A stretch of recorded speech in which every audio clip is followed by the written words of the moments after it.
Hello guys, हाय, good morning. बहुत बहुत स्वागत आप सभी लोगों का, वेरी वार्म वेलकम। आप सबका स्वागत है 10 मिनट 10 करंट अफेयर्स में। दिन हो गया है, आज होगा है 27 मार्च। स्वागत है। शुरू करते हैं। देश दुनिया में क्या घटा, कैसे घटा, सबके बारे में हम जानेंगे। और टीबी फ्री का हमने आपको कल होमवर्क दिया था, आपने बहुत बढ़िया, गोपा कुंडू आपने बताया है कि 2025 में भारत फ्री होगा और 2023 में डब्ल्यूएचओ का टारगेट है। वेल डन, शाबाश गोपा कुंडू, बहुत बढ़िया। त्रिशा, बहुत अच्छे, आपका भी आंसर एकदम सही है।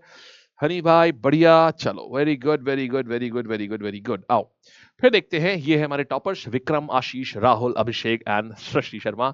आप टॉपर्स हैं आज के करंट अफेयर्स टेस्ट के, जो कि फ्री होता है सभी के लिए, इसको करिएगा। और बालक लोग, ये ध्यान रखिएगा, ये आपका टेस्ट जो है, ये ईयरली करंट अफेयर्स के टेस्ट के टाइम से ही ये आपका पहला टेस्ट 1 अप्रैल को हो रहा है। और चलो बस आ जाते हैं अब। आओ फिर देखेंगे यहाँ पर। हाँ, ये तो हो गया सेशन, आप लोगों ने कल देख लिया होगा, मजेदार था ना। आज से नई सीरीज शुरू हो रही है, कल से लैब के ऊपर आप लोगों के कई सारे सेशन, बहुत प्यारे प्यारे, जितने भी आगामी एग्जाम है उन सबके फ्री बैचेस लॉन्च करे हैं हमने। बहुत प्यारी फैकल्टीज, बहुत ही प्यारा उनका पढ़ाने का तरीका, सभी का, उन सभी को हम लैब पर आपके लिए लेकर के आए हैं। और मेरा हमेशा से उद्देश्य रहा है कि आप ज़्यादा से ज़्यादा लोग सिलेक्शन लें। और मैं चाहता हूं कि लैब से ना सबसे ज़्यादा सिलेक्शन हो पूरे भारत में।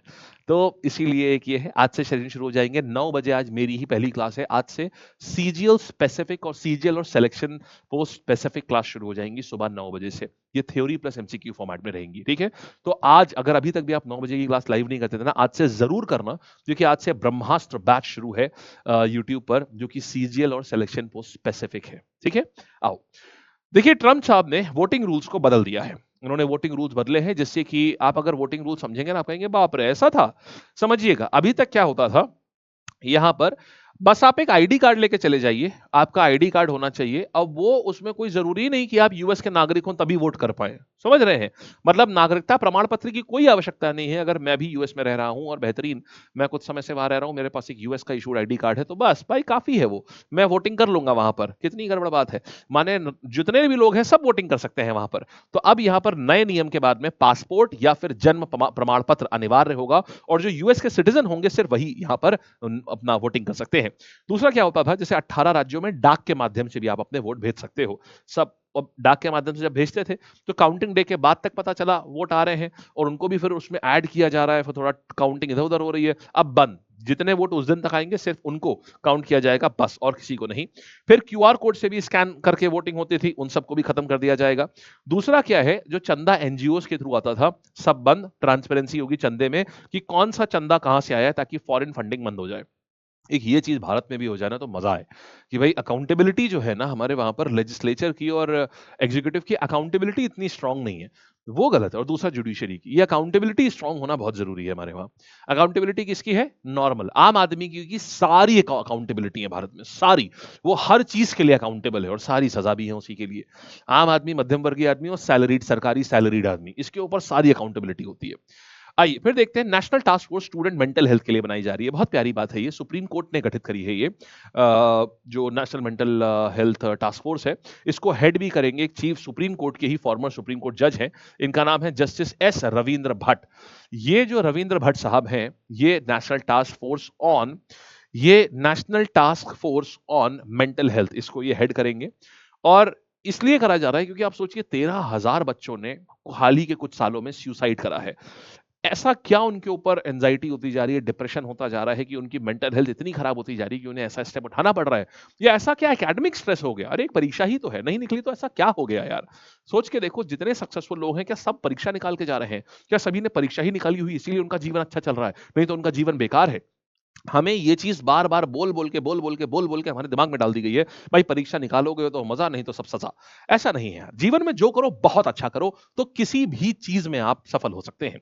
हाँ, परीक्षा एक रास्ता है, एक बहुत अर्ली रास्ता है मैं ये कहूंगा, और बहुत सुकून का रास्ता है कि एक बार ये निकाल ली तो जीवन बड़ा आसान बन जाता है, ये बात सत्य है। लेकिन ऐसा नहीं कि ये इकलौता रास्ता है, ये बात नहीं सही है बिल्कुल भी। तो जस्टिस एस रविंद्र भट्ट, इनके अध्यक्षता में एक कमेटी गठित करी गई है, टास्क फोर्स गठित करी गई है, ये रिपोर्ट सबमिट करेगी कि हम क्या कर सकते हैं कि ये जो नेशनल मेंटल हेल्थ है, स्टूडेंट्स की मेंटल हेल्थ, इसमें ये सही हो सके, ये बेहतर हो सके। फिर देखिएगा, केरला में पहला सीनियर सिटीजन कमीशन की स्थापना करी गई है। ये केरला पहला राज्य बन गया है भारत का जिसने सीनियर सिटीजन कमीशन एक्ट पास किया है। इंपॉर्टेंट है ये। इसमें होगा क्या, समझिएगा, जो बुजुर्ग लोग हैं, अगर कई बार उनकी कुछ अपनी समस्याएं होती हैं, मेडिकल प्रॉब्लम्स होती हैं, लेकिन एग्जैक्टली उनको सुनने वाला कोई नहीं होता है। किसी को लोग घर से बाहर कर देते हैं, कई कई बुजुर्गों को लोग घर से बाहर कर देते हैं, तो उन सबको कैसे, या किसी के मान लीजिए बच्चे ही नहीं बचे, वो इकलौते, मान लीजिए किसी के बच्चे हैं ही नहीं, अब पता चला वो बुजुर्ग हो गया, उनका ध्यान कौन रखेगा, कैसे उनकी केयर होगी, ये सब रिहैबिलिटेशन, उनका प्रोटेक्शन और एक्टिव पार्टिसिपेशन जो है उनका सोसाइटी में रहे, इसके लिए इसको करा जा रहा है। केरला की तरफ से ये एक बहुत ही प्यारा स्टेप है। फिर हम देखते हैं दिल्ली असेंबली जो है ये नेवा अडॉप्ट कर रही है। दिल्ली असेंबली नेवा अडॉप्ट करने वाली पहली संस्था बन गई है। देखो नेवा क्या है, आप ऐसा समझिए, ये फुल फॉर्म समझ लो पहले से क्या है। फुल फॉर्म है नेशनल ई विधान एप्लीकेशन। ये एक ऐसा पोर्टल है जो एनआईसी के क्लाउड का नाम है मेघराज, मेघराज पे चलता है। क्लाउड मतलब कहीं से भी एक्सेस हो सकता है, इसको ऐसे समझिए जैसे आपकी गूगल ड्राइव है, गूगल ड्राइव पे अगर आपने कुछ भी डाला है तो वो कहीं से भी एक्सेस हो सकता है ना। फॉर एग्जाम्पल मेरा जितना भी कंटेंट होता है ना, मैं उसको अपनी ड्राइव पे रखता हूं। अब मैं अपनी ड्राइव पे रखता हूं तो अब मैं उसको कभी भी, चाहे मैं लखनऊ में हूं, चाहे मैं अपने ऑफिस में हूं, चाहे मैं मान लीजिए भारत के बाहर हूं, विदेश में हूं, या मान लीजिए भारत में भी, चाहे पहाड़ों में हूं और चाहे मैं समुद्र में हूं, कहीं पर भी होता है, मुझे अपना काम करना होता है, मैं अपना लैपटॉप खोलता हूं, अपना काम कर लेता हूं। मैं आश्रित नहीं हूं किसी किताब के ऊपर, अरे वो किताब तो हम ऑफिस में भूल गए, नहीं है, क्योंकि सारा का सारा काम हमारा किसके ऊपर है, ऑनलाइन है। हमारा सारा काम, सारा डेटा हमारा ऑनलाइन है, सारी चीजें हमारी ड्राइव में है। तो अभी इसी तरीके से क्या किया गया है, एमपीज और एमएलएस के लिए भी एक नेवा पोर्टल बनाया गया था, जिसमें कि एमपी से जितने सवाल पूछे गए हैं, वो कितने दिन तक आए हैं, वो उनकी अटेंडेंस क्या है, कितने स्टार्ड कितने अनस्टार्ड क्वेश्चन उन्होंने पूछे हैं, या उनसे पूछे गए हैं, या उन्होंने उससे क्या जवाब दिए हैं, ये सब कुछ एक सिंगल इस नेवा पोर्टल पे रहेगा। तो पार्लियामेंट में तो यूज होता था, लेकिन दिल्ली जो है पहली ये बन गई है विधानसभा जिसने अब इसको जो है लागू करने जा रहा है, अपनी विधानसभा में करेगा। इससे पूरी विधानसभा पेपरलेस हो जाएगी। दूसरा, अकाउंटेबिलिटी बड़ी अच्छी होती है, पब्लिक भी इसको देख सकती है। इसमें एक पब्लिक रूम भी होता है जिसमें जो इन्फॉर्मेशन पब्लिक के लिए जरूरी है वो भी पब्लिक को भी दिखती है। तो नेताओं की पब्लिक के प्रति अकाउंटेबिलिटी बढ़ती है इससे, ठीक है। आइएगा फिर देखते हैं दुनिया की सबसे छोटी गोट जो है, सबसे छोटी बकरी, ये इसका नाम है, इसका दर्ज किया गया है। तो इसका, ये केरल का ही किसान है, उन्हीं की बकरी है ये, 1 फीट 3 इंच की बकरी है ये, वर्ल्ड स्मॉलेस्ट लिविंग गोट, और इसका नाम है करूम्बी। तो करूम्बी गोट है केरला की, दुनिया की सबसे छोटी गोट है, 1 फीट 3 इंच की है ये गोट, ये देखिए मात्र इतनी बड़ी है ये। अच्छा, कैनेडियन पिग्मी स्पीशीज होती है, जिनको ये स्पीशीज की जो भी गोट होती है ये हमेशा ड्वार्फ माने बॉनी होती है, तो उसी स्पीशीज की ये गोट है, बोट क्यों बोल रहा हूं। एकीमे मैरीटाइम एक्सरसाइज, ये एक मल्टीलैटरल एक्सरसाइज है। देखो दोस्त, इसका मतलब है अफ्रीकन अफ्रीकन इंडियन की मैरीटाइम एंगेजमेंट, ये इसका फुल फॉर्म है। तो इसमें अफ्रीका के 10 देश इसमें पार्टिसिपेट कर रहे हैं, और भारत की नेवी पार्टिसिपेट कर रही है, और इनके बीच में ये एक मल्टीलैटरल एक्सरसाइज है। तो कोई भी मल्टीलैटरल एक्सरसाइज होती है ये बहुत खास होती है, ठीक। चलिए, तो ये हो गया, और ये हमने सारी चीज देख ली। अब आइए आगे आते हैं। फिर देखिएगा, अजय सेठ साहब है, नए फाइनेंस सेक्रेटरी बन गए इंडिया के। देखिए, फाइनेंस सेक्रेटरी बहुत बड़ी चीज होती है, और ये आईएएस है एक। अच्छा, एक बड़ी विचित्र बात है, भारत में 3 सर्विसेज है, आईपीएस है, आईआरएस है, और आईएएस है। आईआरएस जो है ये इंडियन रेवेन्यू सर्विस होती है, लेकिन फाइनेंस डिपार्टमेंट का जो हेड होता है, जो सबसे सीनियर आईएएस ऑफिसर होता है, जो सबसे मुखिया होता है उनको फाइनेंस सेक्रेटरी बोलते हैं। कोई आईआरएस को बनाया ही नहीं जाता है, आई हमेशा आईएएस ही बना दिए जाते हैं, आईआरएस बनाए ही नहीं जाते हैं, जबकि वो रेवेन्यू सर्विसेज में ही होते हैं, फिर भी यही आईएएस ही बनाए जाते हैं। ये भी एक कारण है कि आईएएस का पद बाकी पदों से बड़ा माना जाता है। तो ये हैं अजय सेठ साहब, ये नए फाइनेंस सेक्रेटरी बन चुके हैं भारत के। इनको अवार्ड भी मिला है 2013 में, प्राइम मिनिस्टर अवार्ड भी मिल चुका है इनको, बेहतरीन काम करने का अवार्ड इनको मिल चुका है। देखिएगा, अब prime ministers administrative excellence award भी इनको 2013 में मिला हुआ है।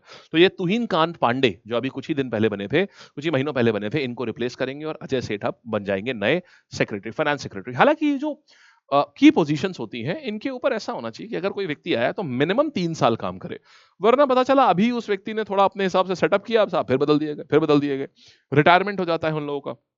ऐसे में क्या होना चाहिए कि अगर कोई इतना सीनियर पोजीशन पर है तो उसकी रिटायरमेंट एज ऑटोमेटिकली बढ़ जानी चाहिए, कि भाई आप मिनिमम 3 साल के लिए आप रहोगे ही रहोगे, ये होना चाहिए। आइए, अच्छा आगे आते हैं। फिर वर्ल्ड थिएटर डे, रंगमंच अंतर्राष्ट्रीय रंगमंच दिवस या विश्व रंगमंच दिवस, 27 मार्च को इसको मनाया जाता है हर साल। थीम क्या है, theatre and culture of peace. ये हर साल हम थिएटर्स को प्रमोट करने के लिए, अगर आप में से किसी ने कभी थिएटर में पार्टिसिपेट किया हो या आप देखने गए हो तो बहुत ही बढ़िया होता है।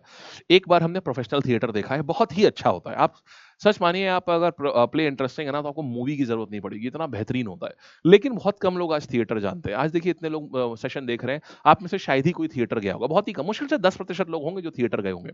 तो इसको प्रमोट करने के लिए वर्ल्ड थिएटर डे को सेलिब्रेट किया जाता है। अच्छा, आपके ना आज का जो वो है, आज के जो नोट्स है ना, इसमें हमने बहुत प्यारी-प्यारी चीज़ें कि भारत में कौन माना जाता है थिएटर का मुखिया, कौन भारत में थिएटर को लेकर के आया। इस तरीके की हमने ना बहुत अच्छे-अच्छे पॉइंट्स इसमें रखे हुए हैं, तो ये ज़रूर से पढ़िएगा। आपने भरत मुनि का नाम सुना है? जिन्होंने भरतनाट्यम, जिन्होंने नाट्य शास्त्र लिखा था, तो उन्हीं को माना जाता है कि ये father of Indian theatre Bharat मुनि हैं। उसी के बाद से फादर ऑफ हिंदी थिएटर कौन माने जाते हैं? एक भारतेंदु प्रसाद थे। भारतेंदु प्रसाद साहब को फादर ऑफ हिंदी थिएटर मानते हैं। इसी प्रकार से एक और हुए हैं इब्राहिम अलकाज़ी। तो इब्राहिम अलकाज़ी साहब जो हैं, वो father of modern Indian theatre माने जाते हैं। अलकाज़ी साहब को ये पद्मा अवार्ड्स भी मिल चुके हैं। तो ये हमने नोट्स में 3 नाम दिए हैं, इनको ज़रूर देखिएगा, ठीक है? आइए देखिए, प्रश्न कैसे आएँगे इनके ऊपर आते हैं। यूएस के प्रेसिडेंट जो डोनाल्ड ट्रम्प साहब हैं, अब उन्होंने क्या बोला है? वोटर रजिस्ट्रेशन के लिए अब उन्हें क्या देना पड़ेगा? अब उनको अपनी नागरिकता का प्रमाण देना पड़ेगा, प्रूफ ऑफ सिटिज़नशिप, ये हो जाएगा। हाल ही में इंडिया ने नेशनल टास्क फोर्स नाम की एक फोर्स कॉन्स्टिट्यूट करी, ठीक है? कि इंक्रीजिंग इंसिडेंट्स, जो स्टूडेंट सुसाइड के जो इंक्रीजिंग इंसिडेंसेस हो रहे हैं, भाई इसको कैसे कम किया जाए? Union ministry of education, university grants commission, cabinet of the government of India, supreme court of India, किसने ये गठित करा है? ये करा है सुप्रीम कोर्ट ऑफ इंडिया ने, और इनके जो मुखिया होंगे वो भी इसी के फॉर्मर जस्टिस होंगे। फिर बात करेंगे कौन सा स्टेट है जो सीनियर सिटीजन कमीशन एक्ट जिसने पास करी है? उत्तर इसका क्या आएगा? केरल, ये आ जाएगा, दिस इज केरला। फिर बात करेंगे नेवा। हाल ही में नेवा जो है 28th असेंबली बन गई है, क्या अडॉप्ट करने वाली? सो नेवा ने, ये नेवा कहाँ की है? नेवा अडॉप्ट करने वाला दिल्ली जो है, ये असेंबली बन गई है। देन वी हैव 28, कौन सा है जिसने नेवा करा? हो गया वर्ल्ड स्मॉलेस्ट गोट, इसका नाम क्या आ जाएगा? ये केरल की है, 1 फीट 3 इंच की, गिनीज वर्ल्ड रिकॉर्ड बनाया है इसने। करूम्बी मात्र 1 फीट 3 इंच की है। फिर इंडियन नेवी ने अभी एकी में ही अभी करा। तो इनमें से डिफेंस फोर्सेस किस कंट्री के साथ में ये कर रहे हैं? तो 10 अफ्रीकन नेशंस हैं, एक तरफ इंडिया है और दूसरी तरफ तंजानिया में दार es सलाम है। दार es सलाम की जो पीपल्स ये डिफेंस आर्मी है, ये इसको कंडक्ट कर रही है अफ्रीका की तरफ से। तो अफ्रीका की तरफ से तंजानिया और इंडिया की तरफ से तो इंडिया एक ही है पूरा पूरा, और अफ्रीका में 10 कंट्रीज पार्टिसिपेट कर रही हैं इसमें। फिर कौन अभी नए फाइनेंस सेक्रेटरी नियुक्त करे गए हैं? इनका नाम है मिस्टर अजय सेठ।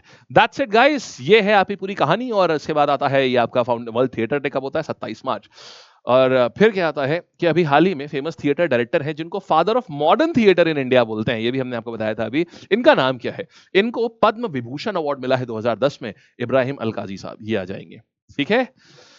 चलो जी, तो ये थी पूरी कहानी आपकी। देखा, मस्त मजा आया। अब सुनिएगा, आज मैं आपको बहुत खास बात बताता हूं।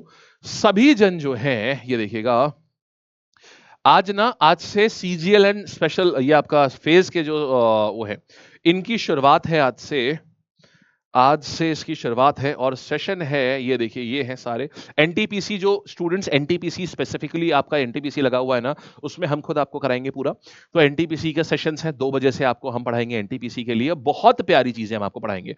पूरा रेलवे का, मतलब ये तो खैर आप आना, आज इंट्रोडक्टरी क्लास है, पूरा बताएंगे क्या पढ़ाया जाएगा, कैसे पढ़ाएंगे, सब कुछ। तो एनटीपीसी आपका होगा 2 बजे, मेरा यहां पर है। और एसएससी की जो शुरुआत हो रही है ना, वो यहां से देखिएगा, कहां है, आए और ऊपर आए और ऊपर आए और ऊपर आए, ये देखिए ब्रह्मास्त्र की शुरुआत है आज सुबह सुबह 9 बजे से। तो ब्रह्मास्त्र है ये स्पेसिफिकली एसएससी सीजीएल 2025 और एसएससी फेज के लिए टारगेटेड है, जो सिलेक्शन पोस्ट एग्जाम होता है, जो अभी 16 अप्रैल को आ रहा है। आपके लिए शुरुआत करी गई है, हर व्यक्ति इसको करिएगा। और अगर आप में से किसी का भी कोर्स पूरा भी हो चुका है, बैचेस में भी पढ़ चुके हैं, तब भी करिएगा, आपका बहुत प्यारा रिवीजन होगा, बहुत ही बढ़िया रहेगा ये। सुबह 9 बजे से इसकी पहली क्लास है, अभी से लाइक करके रख लीजिए, जैसे ही क्लास शुरू हो तुरंत आइएगा, ठीक है? चलिए, thank you guys, bye, tata, take care and all the best.